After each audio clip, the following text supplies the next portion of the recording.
setelah pandemi semua rangkaian pembelajaran kurang efektif. Jadi maka dari itu diadakanlah kurikulum merdeka tersebut untuk pemulihan pembelajaran pasca pandemi. Nah, nantinya mulai tahun 2024 kurikulum merdeka ini diharapkan bisa diterapkan di seluruh sekolah yang ada di Indonesia. Ya. Nah, di tahun 2024 nanti juga pemerintah atau Kemendikbud ingin mengkaji ulang secara mengevaluasi ulang apakah kurikulum merdeka ini patut dan untuk dilanjutkan di tahun selanjutnya, seperti itu.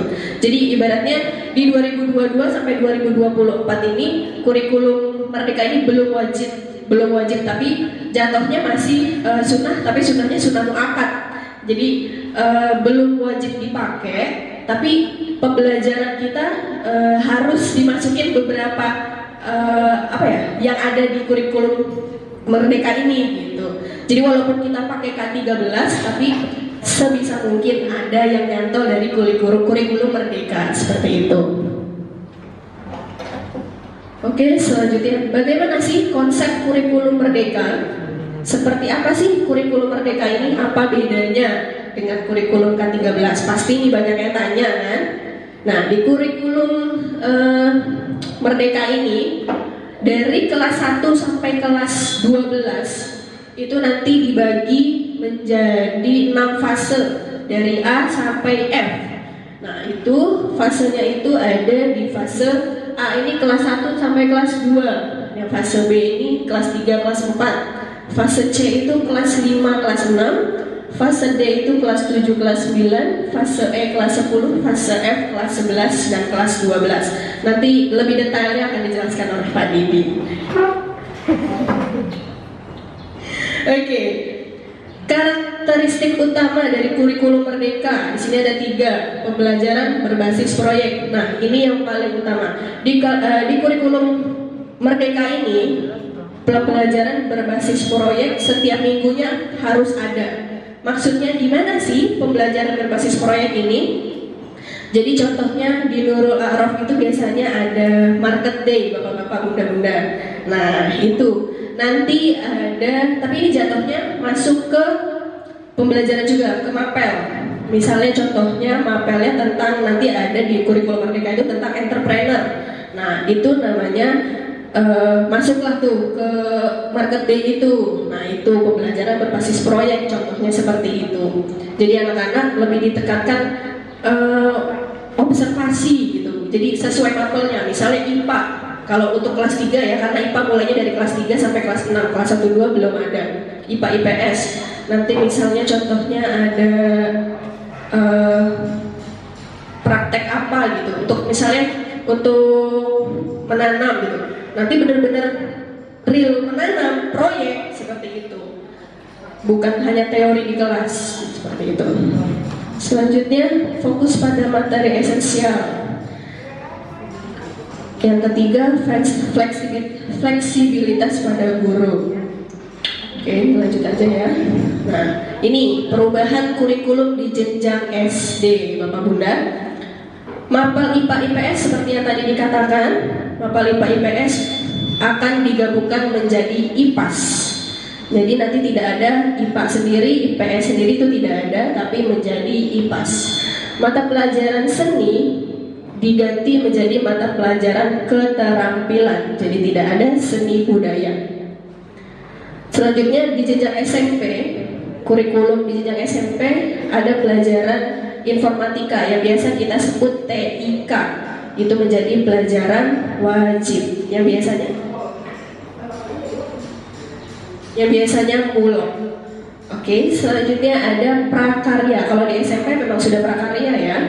Tapi di sini prakaryanya itu biasanya satu pelajaran SPDP. Contohnya di SPDP itu pasti ada seni tari, seni musik, seni rupa, dan lain-lain. Jadi satu di buku tersebut seni budaya. Tapi ini akan anak-anak disuruh dikasih pilihan. Kira-kira kamu maunya cocoknya di seni apa? Nanti seperti itu Bapak Bunda. Jadi di kurikulum Merdeka ini anak-anak dikasih, ya terserah anaknya mau cocoknya di seni apa.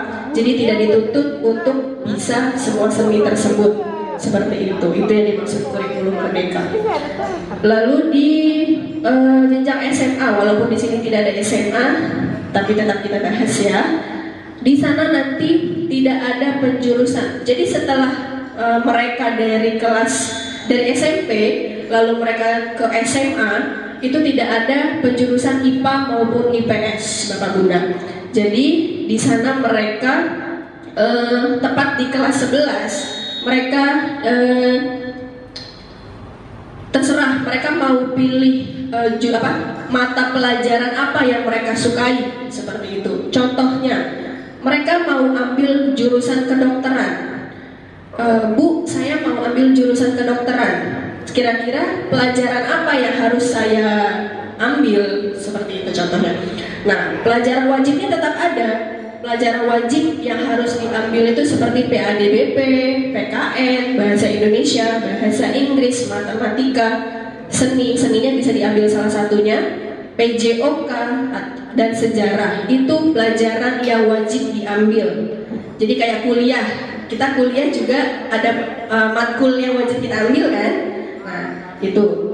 Terus kalau pelajaran yang pilihan, kalau misalnya kita mau masuk ke kedokteran, berarti dianjurkan mengambil pelajaran seperti biologi, kimia, dan lain-lain, seperti itu.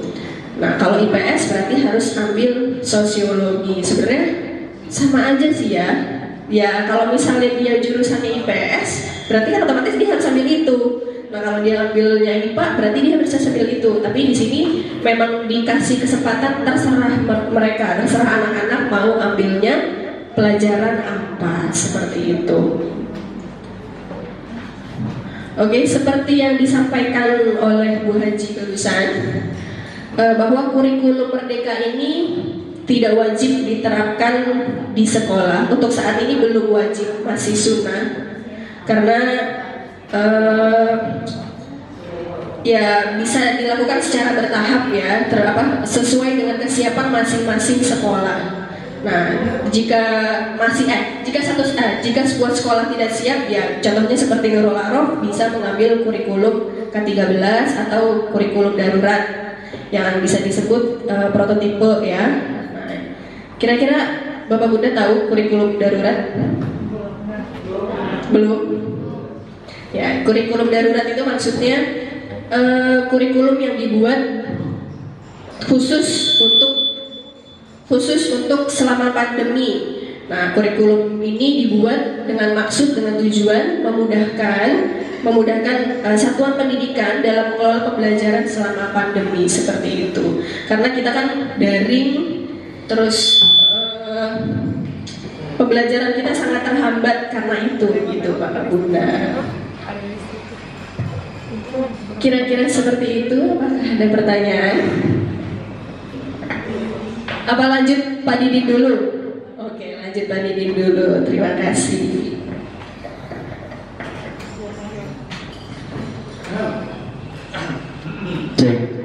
Bismillahirrahmanirrahim. Assalamualaikum warahmatullahi wabarakatuh.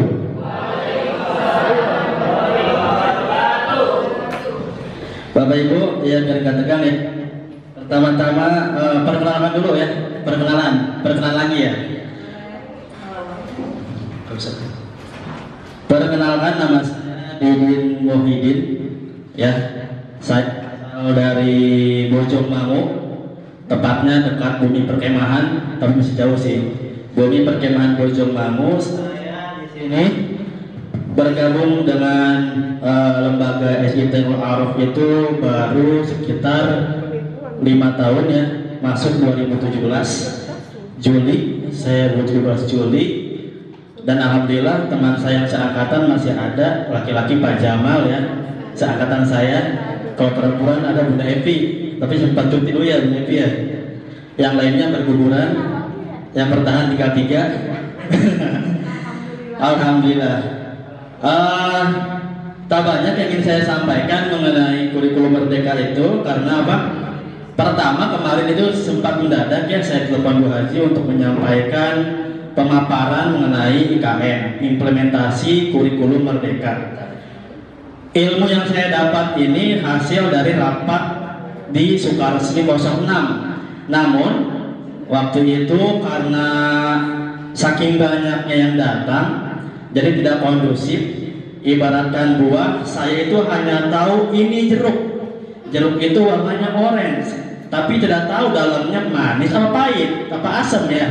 Seperti itu. Begitupun kurikulum Merdeka, saya hanya tahu luarnya, tapi belum tahu bagaimana implementasi buat nanti diajarkan di sekolah atau ke anak-anak.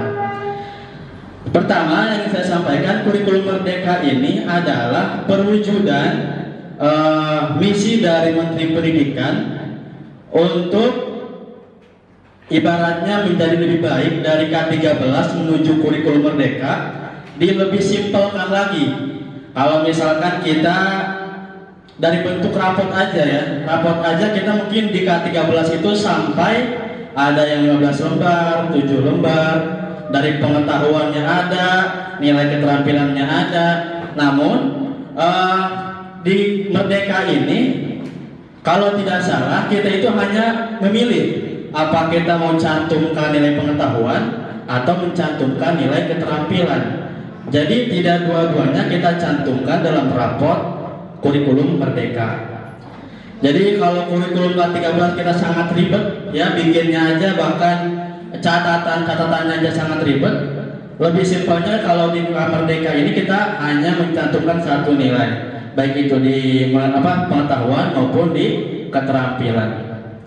Yang kedua, kurikulum Merdeka ini bertujuan untuk menggali potensi, minat, dan bakat siswa.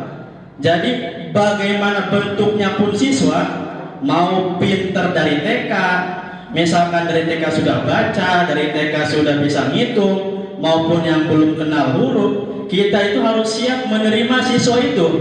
Nah, kita menerima siswa itu, kemudian kita gali potensi yang memang sangat dibutuhkan oleh siswa. Misalkan siswa itu sudah bisa baca, siswa itu lancar menghitung, namun ada satu siswa yang belum bisa baca, belum bisa hitung. Nah, kita jangan dipaksakan untuk terus digeber ya, tapi kita perlahan misalkan metode cara membaca ini anak itu tidak bisa nih, kita cari metode yang lain biar anak itu lama-kelamaan secara tidak terpaksa atau maksudnya secara tidak ditekan, anak itu lama-kelamaan menjadi bisa. Nah, itu kita harus memberikan inovatif atau terobosan baru agar anak-anak bisa setara semuanya. Pas naik ke kelas 2 sudah bisa baca, sudah bisa menghitung ya. Itu. Terus kita itu berfokus pada materi esensial kalau di kurikulum Merdeka. Artinya materi esensial itu artinya kita memberikan materi dari dasar. Dari dasar, ketika anak sudah naik ke kelas 3 tapi mereka sudah dikasih materi pembagian, pecahan, tapi pas di kelas 2 tambah-tambahan aja belum bisa, misalkan pengurangan aja belum bisa, kita pisahkan ya, anak yang sudah bisa pembagian dengan anak yang belum masuk ke materi pembagian. Oleh karena itu kita masuk ke materi dasar, misalkan tambah-tambahan dulu, pengurangan dulu ya, seperti itu. Jadi jangan anak itu disetarakan, dikasih pembagian, dikasih pecahan, otomatis anak yang ketinggalan makin ketinggalan lagi. Itu mungkin caranya bagaimana kita nanti pikirkan kembali ya, misalkan cara pembagiannya atau cara memberikan materi ke anak nanti kita pikirkan bersama-sama jikalau kita sudah memakai kurikulum Merdeka. Terus yang ketiga, kita itu harus memberikan mereka kesempatan untuk misalkan siswa itu pintar olahraganya tapi di akademiknya kurang, nggak apa-apa ya, karena isu yang berkembang untuk PJOK, katanya PJOK itu full praktek, tidak ada materi. Katanya nanti di kurikulum Merdeka itu PJOK full praktek ya, jadi tidak ada materi. Terus apalagi yang full praktek katanya seni budaya kalau tidak salah. Kalau tidak salah ya. Pokoknya banyak perubahan lah di kurikulum Merdeka ini. Itu ya di antaranya. Terus yang selanjutnya nanti itu bahasa RPP itu diganti dengan bahasa modul ajar. Modul ajar itu bentuknya hampir sama dengan RPP, cuma namanya aja yang beda. Kalau misalkan di K13 di RPP ada kompetensi inti ya, kompetensi dasar. Kalau di Merdeka itu langsung ke identitas sekolah, nama biasa, nama guru, nama sekolah, langsung ke tujuan, pendahuluan dulu. Seperti itu ya. Sebentar, ada contohnya. Tapi ini masih namanya masih harus screen.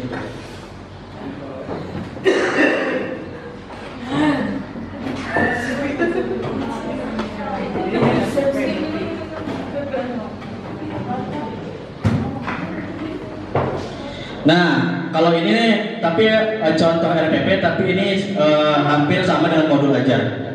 Jadi masih sama, namun bedanya di sini itu tidak ada KIKD, langsung ke tujuan pembelajaran, langkah-langkah pembelajaran, kegiatan inti, pendahuluan, kegiatan ini, penutup.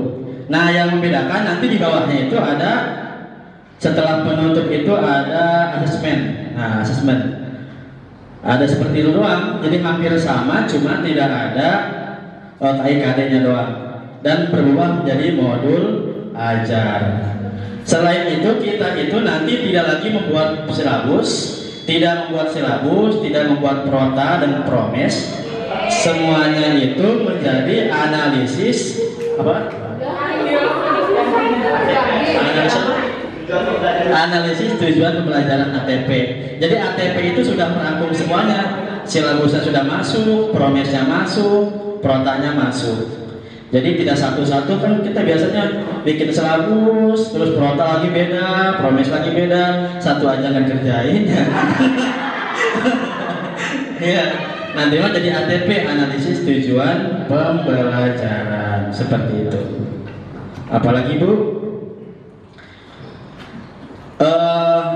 Selain itu saya juga ingin menyampaikan ini di luar kurikulum Merdeka ya. Kurikulum Merdeka sudah sampai di sini, ada pertanyaan? Tidak ya. Lanjut ya.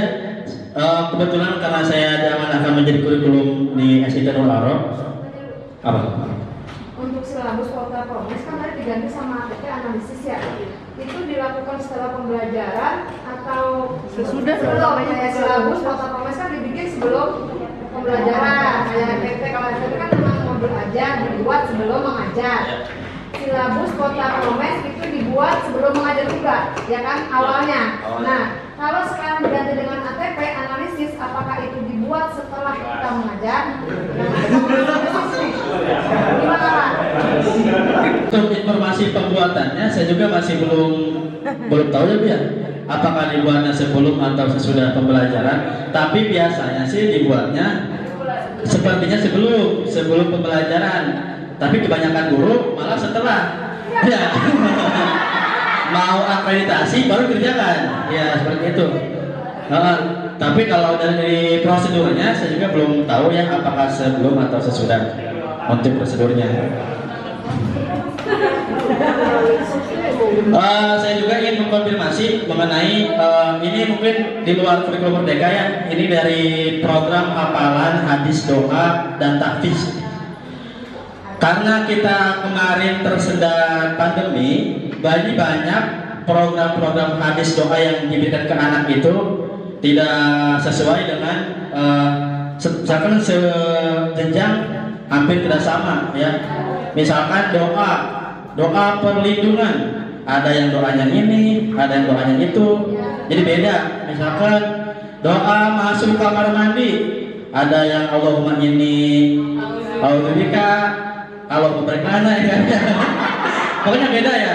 Nah kita ini di tahun sekarang kita pengen menyetarakan, menyamakan semua doa-doa dan hadis yang diberikan ke anak-anak.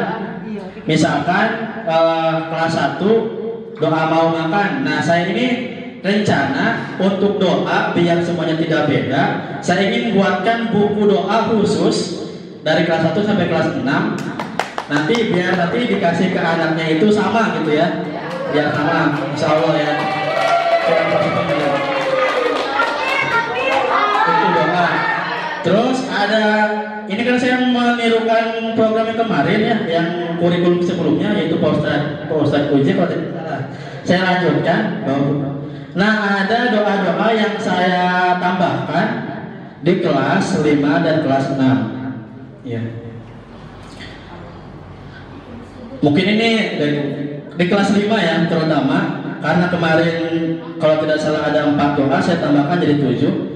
Saya tambahkan niat jama' takdim dan qosor. Karena apa? Karena kemarin pengalaman saya mengantarkan siswa lomba ke Cirebon, itu kan saya ngajak 2 siswa ya. Saya sama Pak Haji sholat jama' takdim zuhur ya, asar, zuhur dan asar. Mereka bingung, Pak ini sholatnya kok zuhur sama asar di satu waktu. Kata Pak Haji, coba tanya tuh ke Pak Junaidi katanya. Waktu itu ya. Jadi mereka itu belum paham sholat jama' itu apa ya. Jama' takdim itu bagaimana tata caranya, niatnya bagaimana. Nah, saya di sini di doa kelas 5 saya selipkan niat jama' takdim, qosor, sholat zuhur dan asar. Mungkin nanti selebihnya bisa dipraktekkan juga oleh guru fikih nanti, biar anak-anak itu paham bagaimana ibadah-ibadah yang kita lakukan sehari-hari gitu. Biar mereka misalkan mudik, kita harus sholat apa biar mereka paham juga. Terus di tahfiz, mungkin nanti kalau ada perubahan atau ada yang memberi masukan silakan nanti dirubah. Saya rubah nanti untuk tahfiz kelas 1 di semester 1 ya. Karena nanti bersama Bunda Lina dibagi wali kelasnya. Kelas 1 itu semester 1 surat panjangnya An-Naba, An-Najiat, Abasa.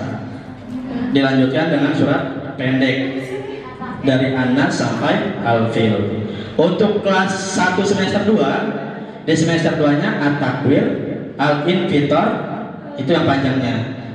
Yang pendeknya Al-Kafirun, Al-Kausar, Al-Ma'un, dan Al-Quraish. Lanjut di tahfiz kelas 2 itu surat Al-Insyikok, Al-Insyikok, Al-Buruz, Al-Mutaffifin. Terus semester 2-nya At-Tariq dan Al-A'la, Al-Ghasyiyah ya. Yang lainnya pendek. Ya, terus lanjutkan kelas 3. Kelas 3 tahfiznya sudah masuk juz 29 surat Al-Mulk di semester 1. Di semester 2-nya surat Al-Qalam. Al-Qalam.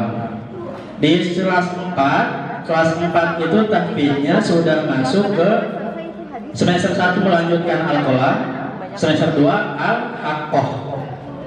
Di kelas 5 semester 1 Al-Haqqah dan surat Al-Ma'arij. Di semester 2 lanjutkan Al-Ma'arij dan surat Nuh. Di kelas 6 surat Nuh dan surat Jin, Al-Jin ya. Itu jadi targetan di kelas 2 tuntas juz 30, masuk ke kelas 3 mulai juz 29.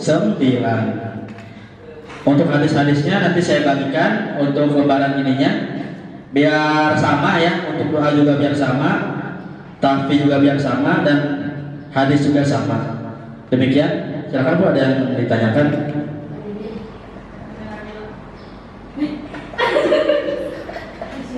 Kelas 5 sama 6 fikihnya kan ditambah jama' takdim. Iya. Tadi itu kan ada umum ya, laki-laki dan perempuan. Yang saya ketahui bahwa kelas 5 dan kelas 6 itu dikurang pengetahuannya pernikahan akid yang terutama untuk perempuan. Itu kira-kira bisa diselipkan nggak dengan nanti di kelas 5 kalau itu wajib. Iya. Kelas 4 juga udah mulai kan kalau kelas 5 kan awalnya udah bisa jadi apa kelasnya. Jadi lebih enak bahasa yang macam itu. Tapi di fikih gitu. Atau mungkin karena kalau misalkan doa ini sifatnya global ya, jadi materi doa ini global diberikan ke anak laki-laki maupun perempuan. Jadi di saat tes semester atau tes UTS, hafalkan doa sholat tahajud, semuanya hafalkan.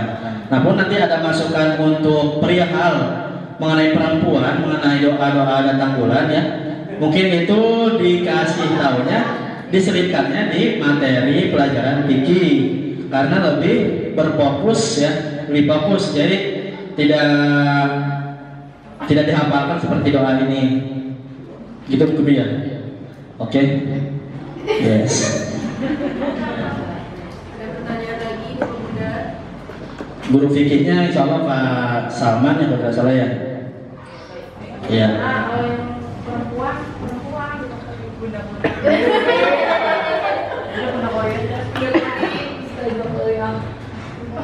Udah Bu, ada yang ditanyakan? Hah? Bapak mah taruh tanya ya.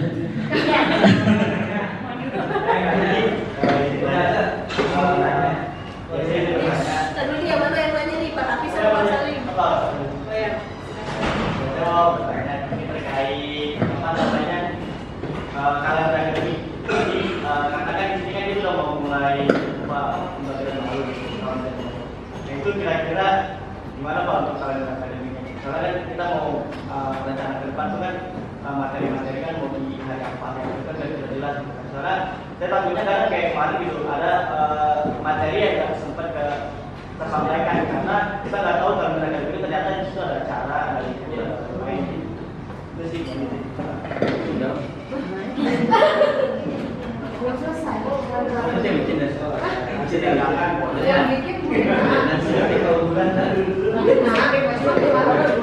Untuk kurikulum untuk kalender akademik ya, kalender akademik dari sekolah sendiri sudah disusun sama Bunda Lina, cuma emang belum dipublikasikan karena masih proses pengetikan.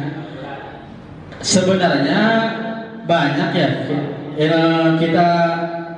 saya bingung juga nyampaikannya ya. Sebenarnya kalender akademik ini banyak sekali pro kontra ya, terutama mengenai kegiatan yang sudah dicantumkan di kalender akademik. Namun mudah-mudahan di tahun sekarang ini semua acara itu yang ada di kalender akademik yang sudah tersusun bisa terlaksana karena kemarin di pas pandemi itu banyak kegiatan-kegiatan yang memang tidak terlaksana karena terganggu oleh pandemi sendiri. Tapi itu juga sudah disesuaikan dengan budget daftar ulang. Jadi di kalender akademik misalkan awalnya pas normal ada touring ya, ada study tour, pas pandemi tidak ada study tour. Namun pembayaran siswa tetap ada potongan seperti itu. Namun banyak wali murid atau yang mengkomplain kok tidak ada tour, padahal sudah jelas di daftar ulang aja tidak ada study tour, kok malah nagih study tour gitu ya. Padahal pas rapat wali murid, setiap rapat wali murid itu kalender akademik selalu dibagikan, terus daftar ulang juga selalu dibagikan. Nah, jadi semuanya emang harus berpatokan pada kalender akademik. Namun untuk tahun sekarang belum jadi Pak ya kalender akademiknya, tapi sudah disusun oleh Bunda Lina dan Bu Haji. Pak Salim, jadi boleh ya?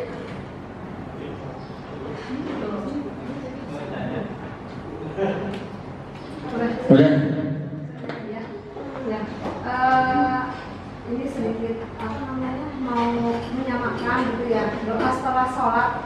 Kan mungkin kan sekarang kan kita gak ada panduannya ya, setelah sholat apa-apa aja yang kita baca gitu ya. Nah kita kalau misalnya bilangin baca 3 surat terakhir gitu ya, Al-Ikhlas, Al-Falaq, An-Nas gitu, kita baca setelah sholat. Tapi urutan-urutannya itu setiap kelas pasti beda gitu Pak. Itu ada ketentuannya nggak?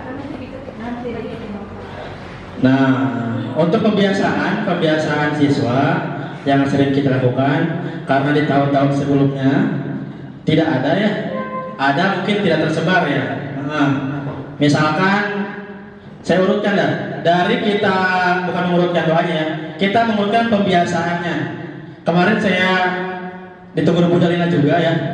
Jujur saya masih membayangkan meraba-raba mengenai kurikulum ini, insya Allah di tahun sekarang ini saya akan merapikan berkas-berkas mengenai pembiasaan anak dari pertama anak masuk kelas sampai pulang kelas kembali. Misalkan nanti di saat anak masuk itu kita usahakan semua wali kelas supaya anak berbaris. Kita membacakan doanya itu nanti saya share doanya sama semua. Doa masuk kelas, doa sebelum belajar, nanti saya share. Kita rapikan lagi. Nanti anak-anak berbaris, setelah berbaris baca doa baru mereka masuk. Setelah itu pembiasaan pagi, sholat duha dan murojaah. Dan yang saya ingin tambahkan, anak itu tidak hanya pas habis sholat duha, terutama baca doa ya, setelah sholat baca doa sholat duha dan sebagainya. Setelah itu murojaah. Setelah murojaah saya ingin semua wali kelas menambahkan niat-niat, misalkan niat sholat zuhur, niat sholat asar. Karena kebanyakan yang saya alami, karena saya menjadi wali kelas juga, anak itu cuma hafal niat sholat duha, niat sholat maghrib, niat sholat zuhur. Sholat asar mereka masih kadang usul li fardhu asri rakaat ini, bukan arba'a rakaatin ya. Jadi mereka nggak hafal karena mungkin sering sholat duha, sering sholat zuhur di sekolah, niat-niat yang lain mereka tidak hafal. Saya ingin nanti setelah murojaah disebutkan juga, misalkan di rolling niat sholat maghrib dibaca, terus dikasih juga fardu wudu ada berapa. Ini kan materi-materi yang tidak tersampaikan di pelajaran PAI sebenarnya. Di pelajaran PAI tidak tersampaikan niat fardu wudu, yang batalkan wudu. Karena di kelas rendah tidak ada pelajaran fikih. Pelajaran fikih adanya di kelas tinggi. Sementara anak kelas 1 sudah harus tahu mana yang batalkan sholat, mana yang batalkan wudu. Nah, oleh karena itu kita inisiatif sebagai wali kelas. Kita sisipkan materi, misalkan fardu wudu ada 6 apa saja. Tidak usah lama-lama, yang penting disebutkan aja. Setiap hari disebutkan atau dinyanyikan kalau punya lagunya, itu anak paham. Seperti itu. Nanti juga saya ingin semua doa-doa, wirid-wiridan setelah sholat, saya ingin disamakan semua. Mudah-mudahan bisa selesai pas waktunya. Insya Allah saya lagi disusun. Pertama lagi nyusun doa-doa ini dulu. Mudah-mudahan bisa selesai semua. Seperti itu Bu. Ada lagi?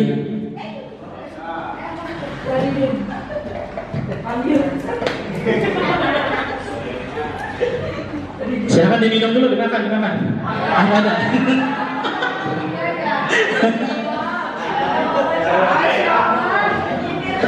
Kopi.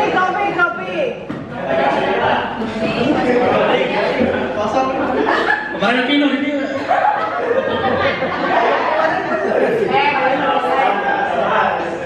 Pak Didi mau nanya. Pak Didi sudah bilang Pak Bodi mau nanya, silakan. Yang bagian tugas nanti Bu Nerina langsung ya. Langsung panggil Bu Nerina. Mungkin dari saya cukup sekian. Kamu nanya, silakan Bu Nerina. Perihal target, itu sudah ada target-targetannya ya. Gimana kalau misalkan nanti kita tidak mencapai target, apakah wali kelas juga ikut andil selama di kelas, dan untuk waktunya bagaimana? Tahu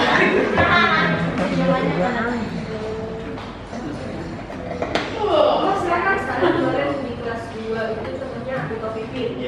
Buto Pipin kan dia benar pakai mikro 36 ayat ya?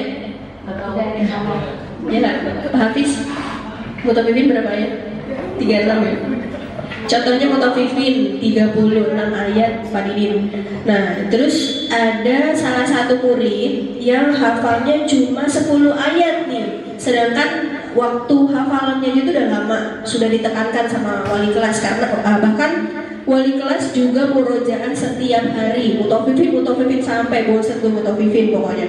Nah, tapi saat PTS, contohnya nih misalnya PTS, pas setor ke Pak Zain, dia hafalnya cuma 10. Itu gimana Pak? Maksudnya ya Ada wali kelas nih, kan saya sebagai wali kelas 2 nih kemarin. Ada andil nggak nih wali kelasnya gitu? Gimana Bunda? Bunda Setrik sebagai kesiswaan.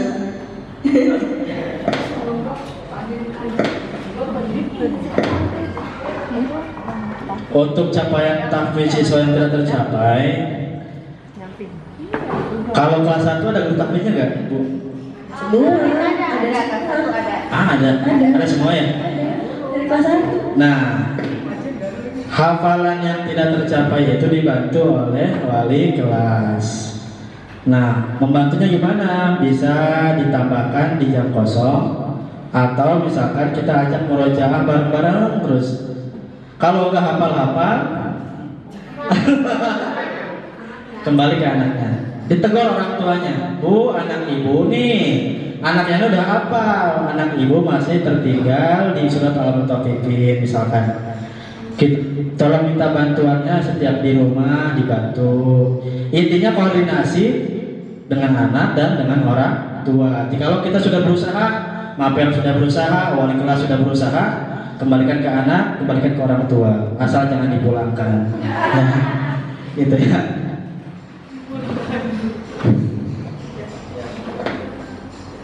Bunda, ada lagi Bunda Nabila? Konsumsi.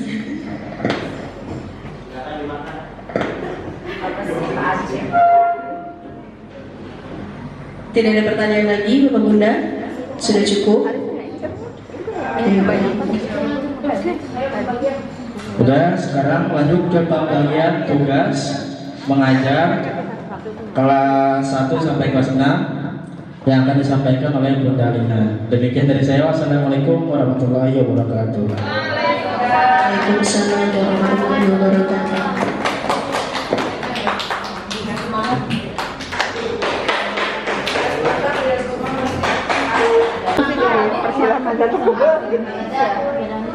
Nanti kita nambahin materi tahu. Enggak Sampai padahal enggak ada.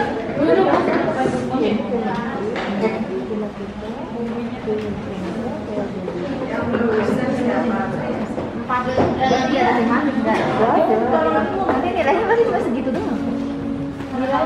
Karena dipilih yang pertama kita dari keterampilan contoh pengetahuan kan, kalau normal kan kita ada banyak, sekarang salah satu Bunda, berarti nanti di nilainya juga jangan ada PJO kan, jangan ada PKN kalau nggak ada itunya. Yang bikin ribet kan kemarin ada PJO, disuruh kita ngikutin. iya, tapi yang pelajaran nggak ada, nah itu yang bikin kita pusing. Apa ada apa? Kemarin Bu Mandu harusnya ada apa? Iya, harusnya ada. Jadi kita nambahin sampai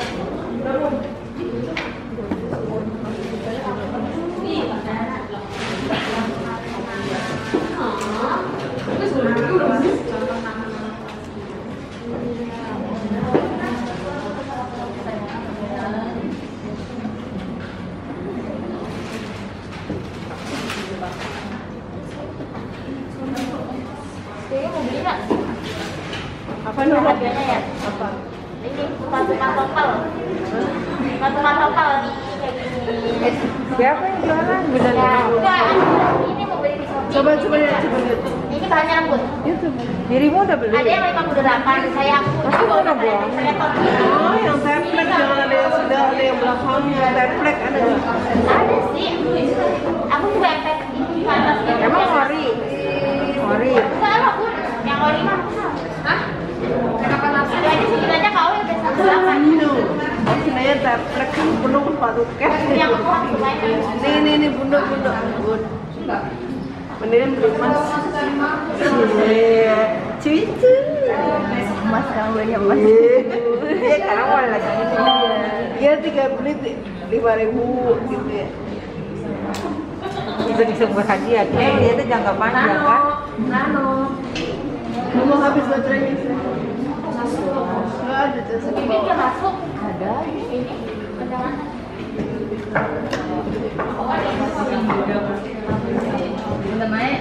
Lagi. Jadi ini tidak membasahi tapi melembabkan. Nggak percaya. Kalau mau dipinjamin aja. Iya. Oh, duduk. Ini beda tuh membasahi.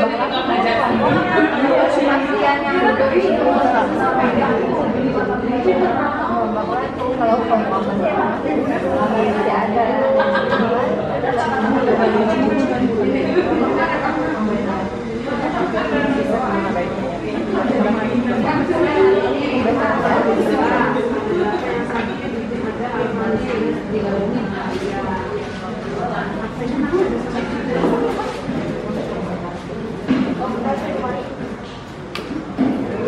What is that?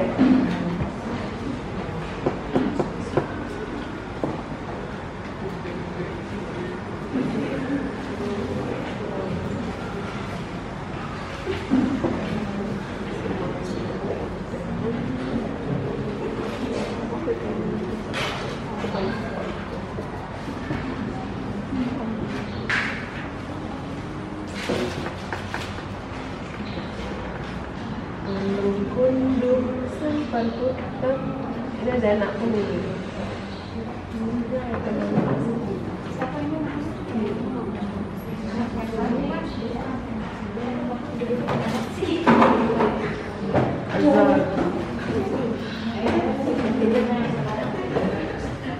Oh ini ya, berbayang ya.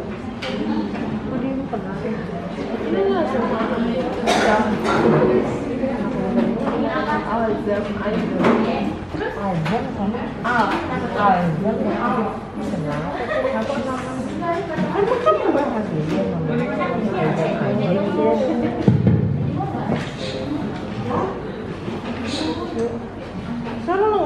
Sudah kumpul semua Bapak dan Bunda? Sudah ya. Bismillahirrahmanirrahim. Assalamualaikum warahmatullahi wabarakatuh.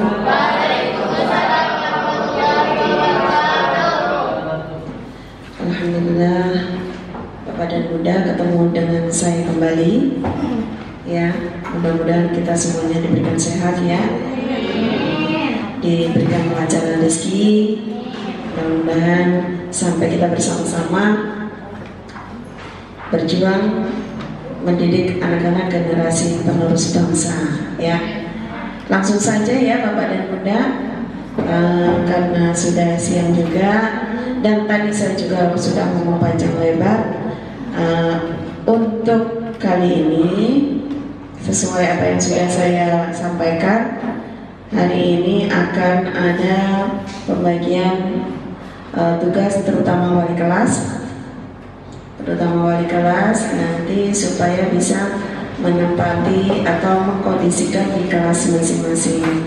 Dan untuk guru-guru mapel nanti mungkin belum fix hari ini ya, karena kita masih menunggu, masih ada beberapa yang kosong ya, jadi nanti masih kita putar-putar ya. Mudah-mudahan nggak pusing ya diputar-putar.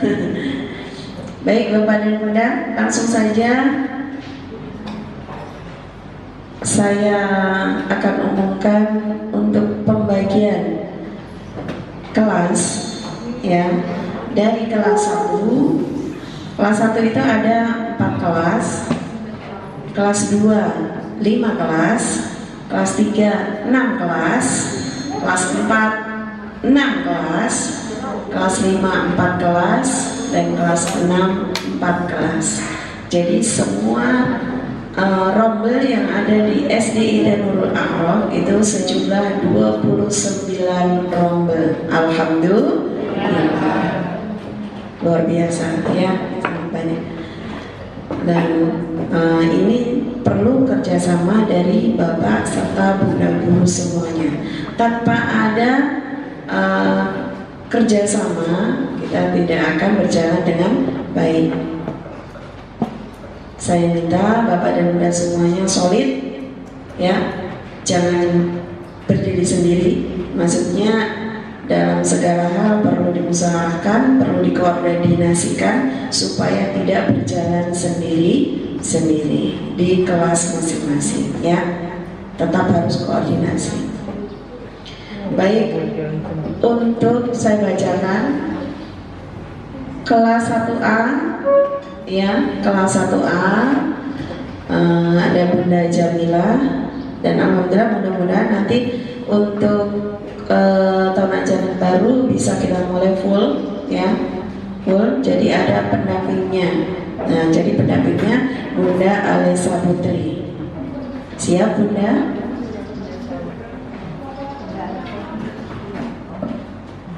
Jadi pendamping aja nih. Untuk kelas 1 kenapa ada pendampingnya? Ya, karena anak-anak kelas 1 ini masih sangat perlu bimbingan ya, tidak beda dengan TK. Masih ada yang Bunda aku mau pipis, mau ya kayak gitu. Nah biasanya yang ini Bunda ya, Bunda gurunya atau Pak gurunya yang harus telaten. Biasanya belum bisa cebok. Nah itu juga nggak boleh geli ya. Kalau sudah pernah mengajar di TK, nah itu pasti sudah siap insya Allah ya. Belum bisa ini, belum bisa apa namanya, belum bisa cebok dan sebagainya. Kadang-kadang pakai celana, pakai baju juga belum bisa. Nah untuk kelas 1B itu ada Bunda Nuratul Mahmudah sama Bapak Iqbal. Nggak apa-apa ya Pak Iqbal.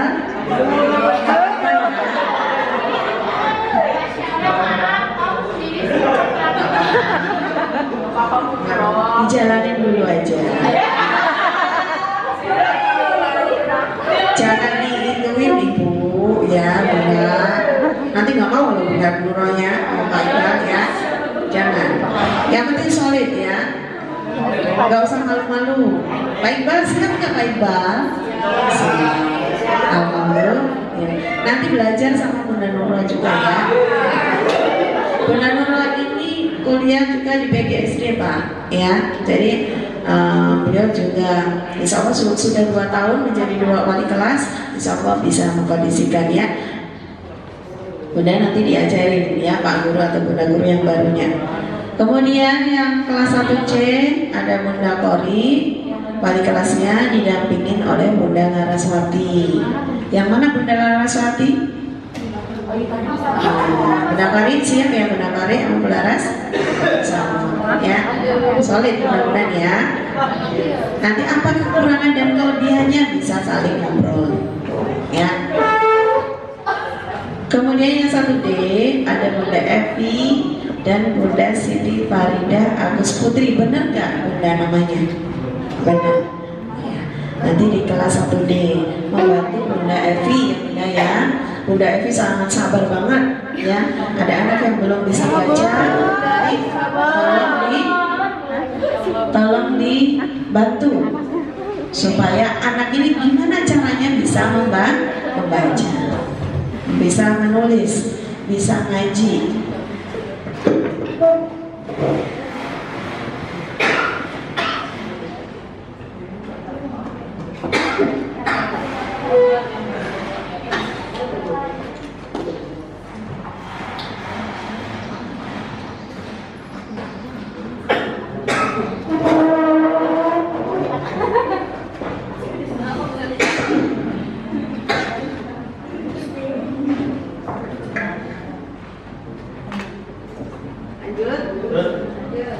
Lanjut, oke. Selanjutnya yang ada di, sudah siap ya Bapak dan Bunda kelas 1 ya insya Allah ya. Yang kelas 2 Taten ya. Kelas 2 di kelas 1A Bapak Ahudin. Siap Pak Minta? Siap ya. Untuk kelas 2 tidak ada pendamping. Ini sendiri ya. Seperti biasa.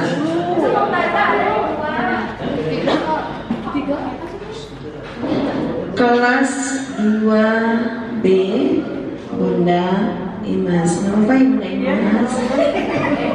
Ini serius Semangat ya. Kelas 2C Bunda Nabila Mumtazah. 2D Bunda Siti Nabila. Kelas 2E Bapak Rizky. Siap Pak Rizky? Siap ya. Ini kelas 2 sudah ya? Sudah siap? Ada yang perlu ditanyakan? Gak ada ya? Sama siap semua. Kelas 3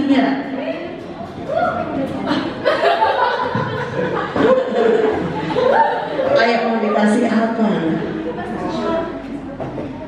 Kejutan. Kelas 3 Tanet ya. Kelas 3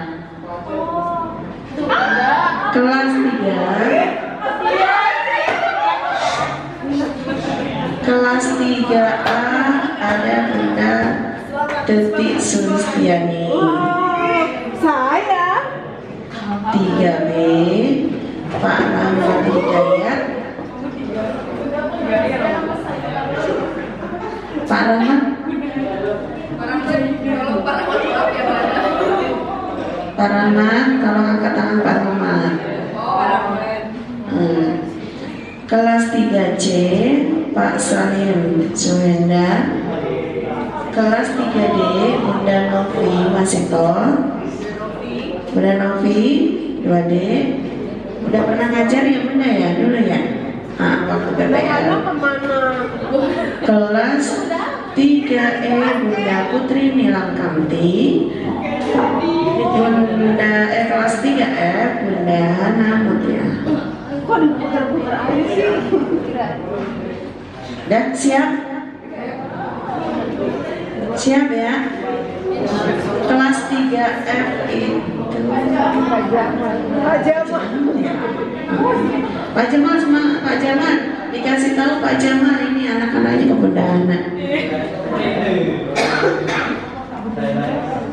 Baik ya, insya Allah kita doakan anak-anak kita baik semua ya, soleh-solehan semuanya. Jangan sampai bilang anak-anaknya nakal, anaknya bandel, jangan. Kita bilang anaknya soleh-solehan. Kelas 4 Tenet ya, kelas 4. Kelas 4 sampai apa?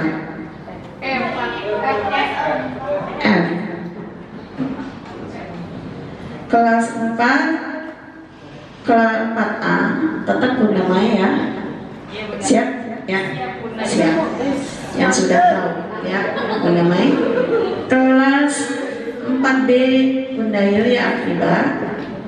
Kelas 4C Bunda Erika. Kelas 4D Pak Didin. Kelas 4E Pak Junaidi. Kelas 4F Pak Helmi. Pak Helmi mana Pak Helmi? Siap Pak Helmi? Insya Allah siap ya. Pak Jun, Pak Junaidi, mana Pak Junaidi? Ada. Pak Didin siap Pak Didin? Hah? Insya Allah. Sekarang kelas 5. Kelas 5. Kelas 5 5A Pak Ahmad Zulfakar atau Kak Azul. Siapa ya Kak Azul? Ini kelas 5AB itu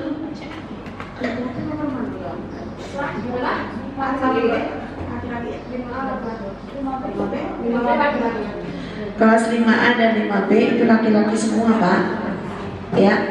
Kelas 5A laki-laki semua, kelas 5B laki-laki semua.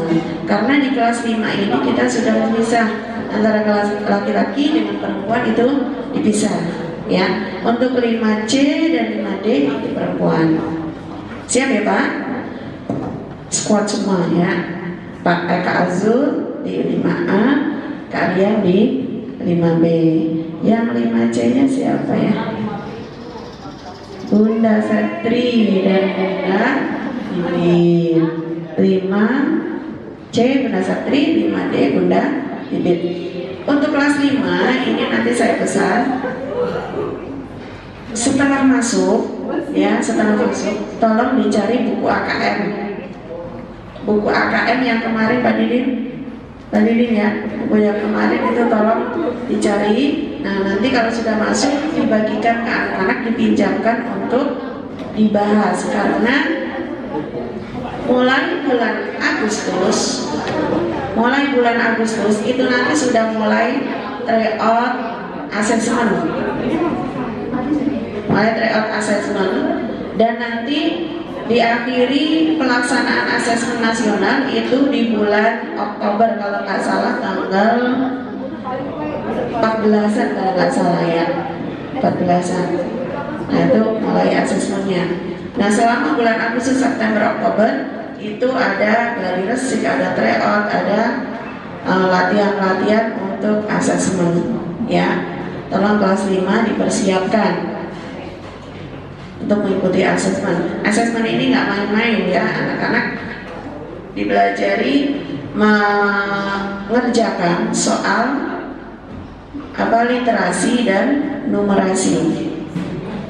Literasi berhubungan dengan bahasa Indonesia, kalau numerasi berhubungan dengan matematika, tetapi soalnya dalam bentuk cerita ya.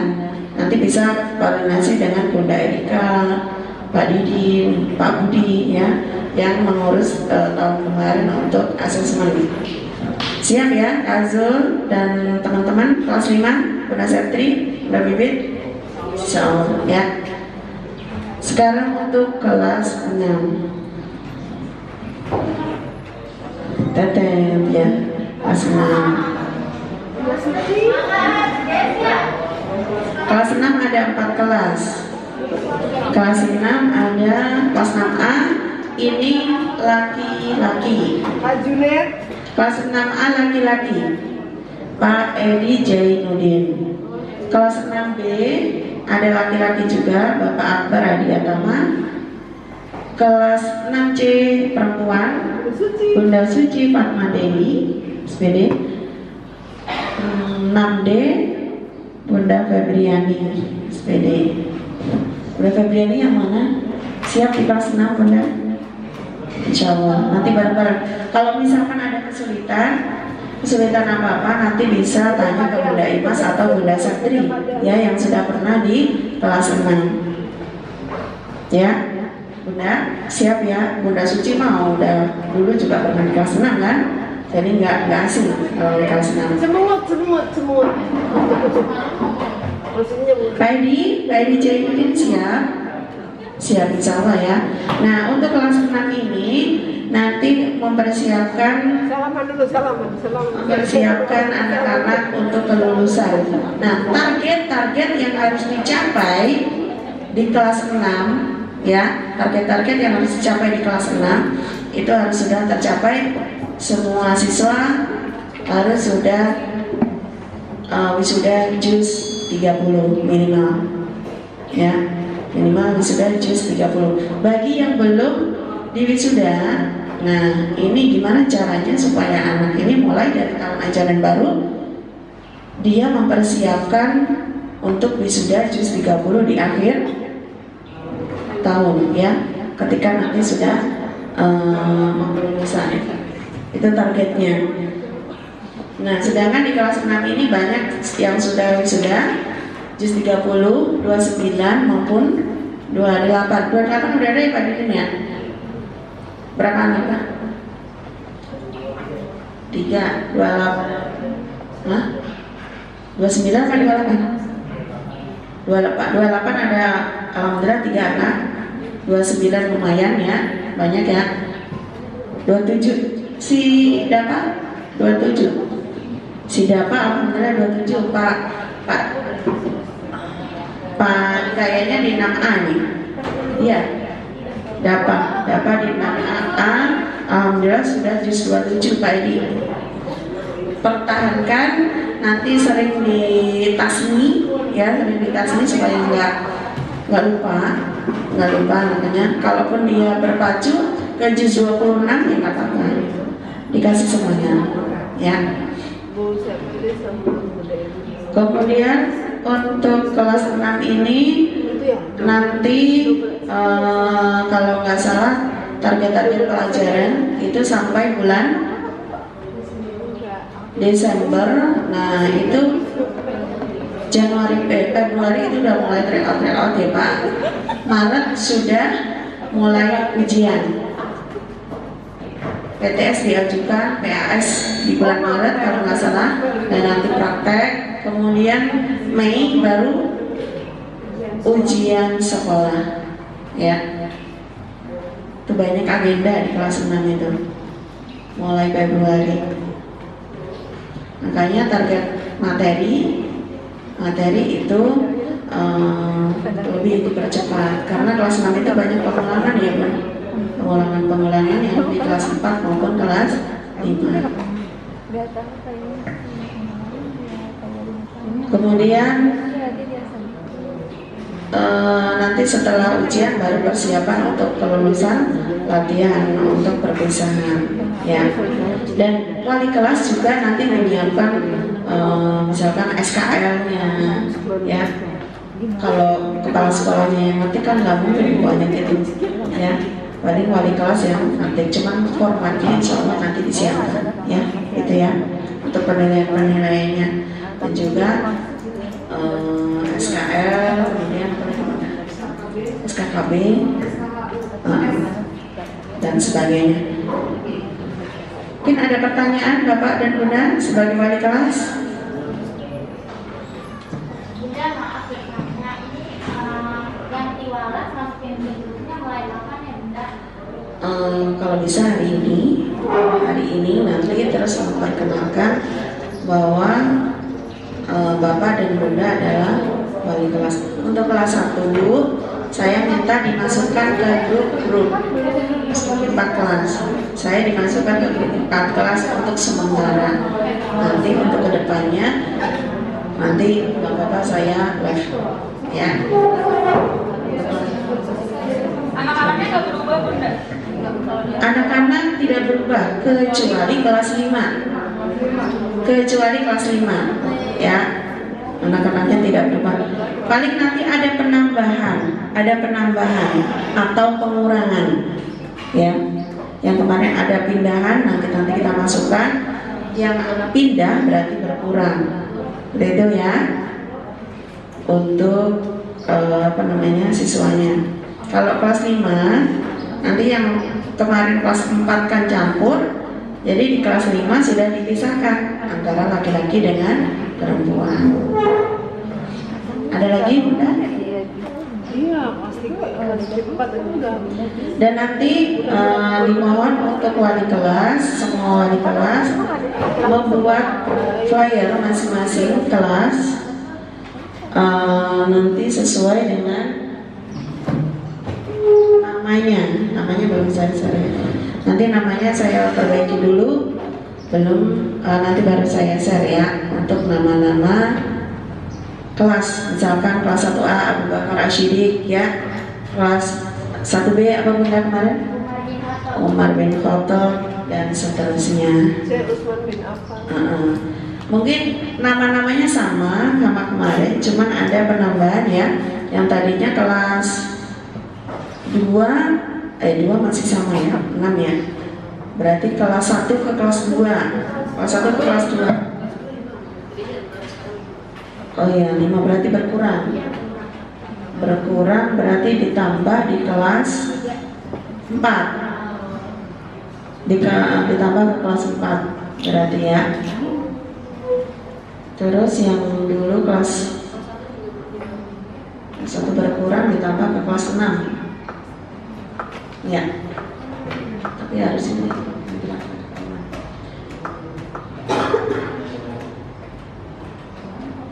Untuk Bapak dan Bunda guru mapel, ya, untuk sementara Pak Zen masih sama kayak kemarin. Pak Uje masih sama. Pak Ustadz Cena, kemudian Pak Dayat ini berubah Pak Dayat. Jadi baca. Pak Dayat berubah ya, Pak Dayat. Cuma belum saya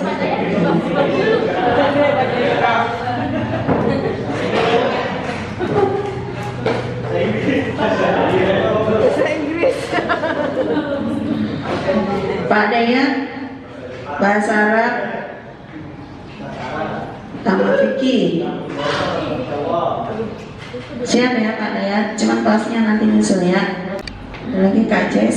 Kak Jess nanti bahasa Inggris kelas 1, 2, 3.